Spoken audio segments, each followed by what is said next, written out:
Si vous ne pouvez pas rester assis pendant 10 à 12 minutes, je ne sais pas quoi vous dire. Chaque section s'appuie sur la précédente. Sautez et vous manquerez exactement ce pourquoi vous êtes venu ici.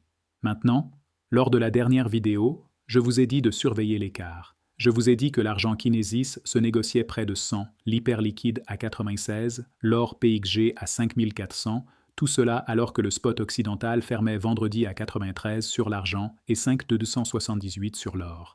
Les marchés crypto basés sur le physique ont fonctionné tout le week-end, vous offrant une découverte des prix en temps réel pendant que le COMEX dormait. J'ai dit que ces chiffres étaient à votre avant-première. J'ai dit que les métaux précieux allaient probablement ouvrir avec un écart à la hausse. Et c'est exactement ce qui s'est passé. L'argent a bondi de 93 à près de 87. L'or a percé au-dessus de 5400. La prime vous l'a dit avant l'ouverture. Mais voici où aujourd'hui devient compliqué et plus important que l'écart lui-même. L'argent est maintenant à 90 $. L'or est à 5,346. Et l'histoire de pourquoi ce renversement s'est produit, ce que cela signifie pour la suite et ce qui se passe en Chine en ce moment, est l'intégralité de la vidéo. Parce que ce qui s'est joué ce matin est une leçon magistrale pour comprendre la dynamique des régimes.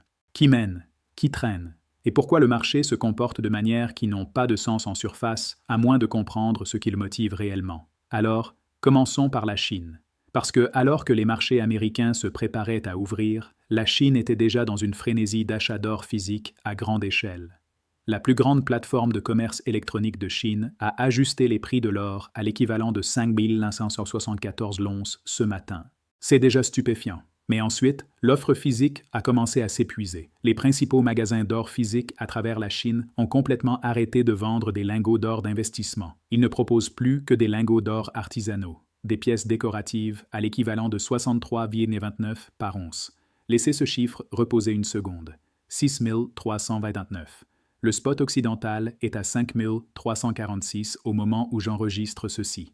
C'est une prime d'environ 1 000 $ sur l'or physique dans les magasins de détail chinois parce qu'ils n'ont plus de lingots d'investissement à vendre. Ce n'est pas une divergence technique, c'est la rareté physique qui apparaît en temps réel dans le plus grand pays consommateur d'or au monde. Et puis la plateforme elle-même a cassé. Jingdong Finance, qui gère des produits d'accumulation d'or en partenariat avec la banque Jiashang sur la plus grande plateforme de commerce électronique de Chine, s'est effondré ce matin à l'ouverture des marchés. Congestion sévère, impossible de se connecter, impossible d'acheter. Un pays avec 336 billions de yuan d'épargne, c'est le chiffre. Et une tranche significative de celle-ci a essayé de se déplacer vers l'or en même temps. Le système n'a pas pu supporter. Chaque grande banque signale une ruée vers l'or. Chaque mineur d'or chinois a atteint la limite de hausse quotidienne. Ce n'est pas une accumulation silencieuse, c'est une bousculade. Et voici ce qui devrait faire dresser les oreilles des investisseurs occidentaux. Les mineurs chinois sont au plafond. Les mineurs occidentaux ne suivent pas encore. Si vous surveillez ce secteur depuis un certain temps, vous savez qu'historiquement, les mineurs ont tendance à amplifier le mouvement du métal sous-jacent, parfois de 3 à 5 fois. Cette divergence entre les actions minières orientales et occidentales en ce moment est soit une opportunité, soit un avertissement. Ceux qui font leur devoir vont comprendre lequel plus vite que tout le monde. Maintenant, prenons du recul sur ce qui motive réellement cela et pourquoi cela compte au-delà d'un simple placement refuge. L'Iran a maintenant frappé 15 pays ou installations militaires différents. Ce n'est pas un chiffre que je sensationnalise. Comptez-les. Israël, les États-Unis, les Émirats arabes unis, l'Arabie saoudite, le Qatar, le Koweït, la Jordanie, l'Irak, Bahreïn, Oman, la Syrie, Chypre, plus des positions militaires françaises, italiennes et britanniques. Ce n'est plus un conflit régional contenu. C'est un engagement militaire multifront, frappant simultanément les infrastructures énergétiques les plus critiques du monde. Ras Tanura en Arabie saoudite, la plus grande raffinerie de pétrole du royaume, traitant 550 000 barils de brut par jour, a interrompu ses opérations après une frappe de drones iraniens. Au même moment, des drones iraniens ont frappé le complexe énergétique de Ras Laffan au Qatar, l'une des pièces les plus critiques de l'infrastructure de gaz naturel liquéfié de la planète. Qatar Energy a arrêté la production de GNL. Le Qatar représente environ 18 à 20% de l'offre mondiale de gaz naturel liquéfié, disparu. Et les prix du gaz naturel européen ont explosé de 47% en une seule journée. La plus forte augmentation en un jour depuis que la Russie a envahi l'Ukraine en 2022. Ce n'est pas un bug, c'est un marché qui intègre une véritable terreur de l'offre. Pendant ce temps, les défenses aériennes koweïtiennes ont abattu 3 chasseurs F-15E américains. Les États-Unis ont annulé 41% de tous les vols prévus au Moyen-Orient.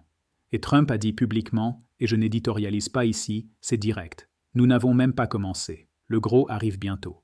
Donc, vous avez la plus grande raffinerie saoudienne hors ligne, le GNL du Qatar hors ligne, Hormuz fonctionnellement gelé, comme je l'ai détaillé dans la vidéo d'hier, 15 pays engagés, et le président américain signalant une escalade. 30% de l'offre mondiale de pétrole est effectivement hors ligne ou gelée en ce moment, et pourtant, le pétrole baisse. Laissez cela reposer une seconde. 30% de l'offre mondiale de pétrole perturbée et l'action des prix est supprimée. Quelqu'un travaille très dur pour maintenir ce chiffre bas malgré tout ce qui se passe. Le pétrole a ouvert avec un écart de 8 à 9% à la hausse et s'estompe maintenant. Il a dérivé de 73 à 70. Mark Douglas a écrit dans Trading in the Zone sur la distinction entre ce que le marché devrait faire sur la base des fondamentaux et ce qu'il fait réellement sur la base du positionnement et du contrôle. C'est cette leçon en action réelle. La pile de positions courtes sur papier sur le pétrole fait exactement ce que les positions courtes concentrées font toujours. Gagner du temps pendant que la réalité physique accumule de la pression en dessous. Cela renvoie directement à quelque chose que j'ai couvert dans la dernière vidéo, et cela vaut la peine de le redire. Clairement, les marchés de papier et la réalité physique se séparent. Nous l'avons vu dans les primes de l'argent ce week-end. Nous le voyons dans la suppression des prix du pétrole malgré des chocs d'offres catastrophiques. Nous le voyons dans les magasins d'or physique en Chine, littéralement à court de lingots, alors que le spot occidental affiche 5300. Maintenant, voici où l'or et l'argent se sont séparés ce matin et pourquoi comprendre cela est critique pour votre façon de penser le positionnement en ce moment. L'or est en hausse sur la journée. L'argent s'est fait massacrer. À l'ouverture de New York, l'argent a été poussé agressivement sous les 90 $ avant même que les échanges ne commencent pleinement. Maintenant, il y a deux raisons pour lesquelles cela peut arriver, et les deux méritent une explication honnête. La première est macro. C'est un choc d'offres, pas un boom de la demande. Un choc d'offres soudain crée une peur de la croissance. Et quand les craintes sur la croissance dominent, les métaux industriels encaissent le coup. L'argent tire environ 50 à 60% de sa demande des applications industrielles. Solaire, véhicules électriques, électronique, IA, infrastructures, fabrication de défense. Une perturbation énergétique de cette ampleur frappe directement ces projections de demande. L'or n'a pas ce problème.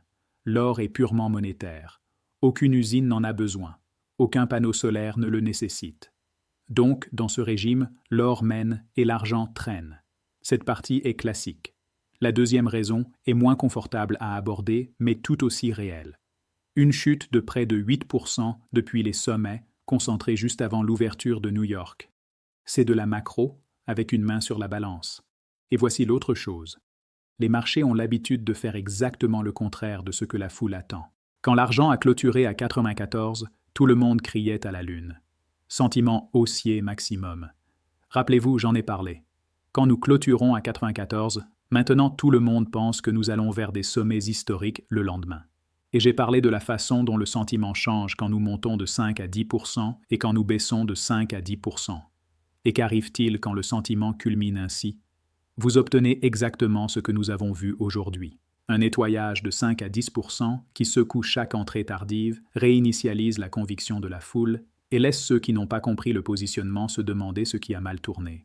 Le sentiment est une arme quand vous êtes celui qui a la taille. Et quand vous regardez qui détient la plus grande position dans le SLV en ce moment, l'image devient encore plus claire. Nous y reviendrons ensuite. L'or n'a pas ce problème.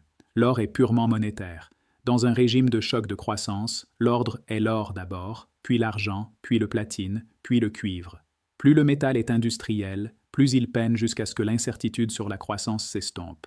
Et je vous ai dit que c'était une possibilité. Dans la dernière vidéo, j'ai spécifiquement dit que l'or pourrait mener le prochain mouvement des métaux précieux, étant donné le flux vers les valeurs refuges que nous voyions. Ce n'est pas du recul, c'est documenté dans la vidéo d'hier. Mais voici ce qui compte maintenant. Prenez le graphique horaire de l'argent. Ajoutez la moyenne mobile exponentielle 150. Quand l'argent a été massacré à 88 à l'ouverture de New York, c'est exactement là qu'il a trouvé un support, pile sur ce niveau.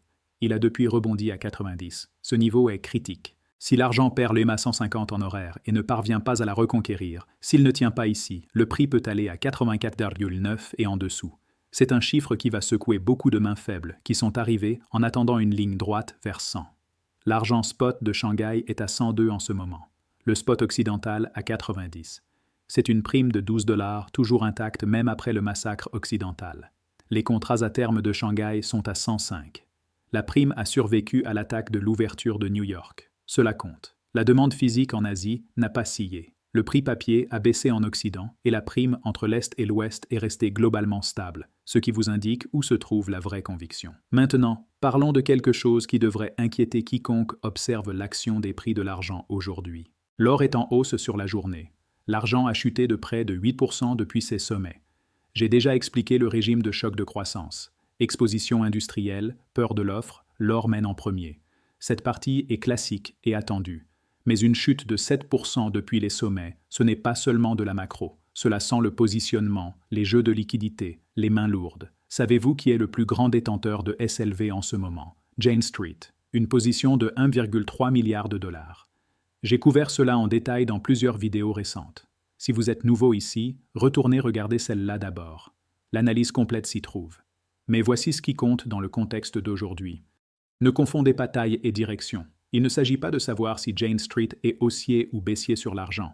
Il s'agit de contrôle. Quand des camps institutionnels accumulent une position de cette taille, ils ne sont pas des détenteurs passifs qui attendent. Ils sont là pour extraire un avantage. Et leur avantage vient directement de votre réaction. Les algos sont construits exactement pour cela. Faire monter assez fort pour attirer les particuliers à la résistance. Faire chuter assez vite pour les secouer au support. On rince et on recommence. Ils profitent du chaos. Vous profitez du calme. Ce sont deux jeux complètement différents, joués sur le même graphique. Ce qui se joue en ce moment n'est pas seulement un conflit militaire, c'est une guerre financière. L'Iran ne lance pas seulement des drones. Il cible systématiquement les infrastructures économiques. Ports, raffineries, terminaux GNL, routes de pétroliers. 15 pays frappés. La plus grande raffinerie saoudienne hors ligne. Le GNL du Qatar disparu. Le gaz européen en hausse de 47% en un seul jour. Les métaux précieux ne réagissent pas aux gros titres. Ils réagissent à ce que l'argent informé comprend déjà sur ce que ce régime signifie. Maintenant, l'argument de la résistance, parce que l'honnêteté intellectuelle est la façon de construire la confiance avec les gens qui vérifient les choses. L'argent a chuté de 8% en moins de 2 heures ce matin. Ce n'est pas une simple pression sur le papier. C'est une cassure technique significative qui pourrait s'étendre plus bas si l'EMA 150 ne tient pas en horaire. Les comblements d'écart sont réels. Nous avons ouvert avec un écart et nous l'avons comblé. Si l'argent perd l'EMA 150 en horaire et ne parvient pas à la reconquérir, nous pouvons descendre à 84,9 et en dessous. Les actions minières occidentales qui ne suivent pas les mineurs chinois à la hausse pourraient être un signe d'avertissement que l'argent institutionnel n'est pas encore pleinement engagé dans le récit de la cassure. Ce sont des risques réels et ils méritent d'être reconnus honnêtement. Mais voici ce qui ne change pas, quel que soit le bruit technique à court terme. La Chine a connu une bousculade d'achat d'or physique qui a fait planter sa plus grande plateforme de commerce électronique ce matin.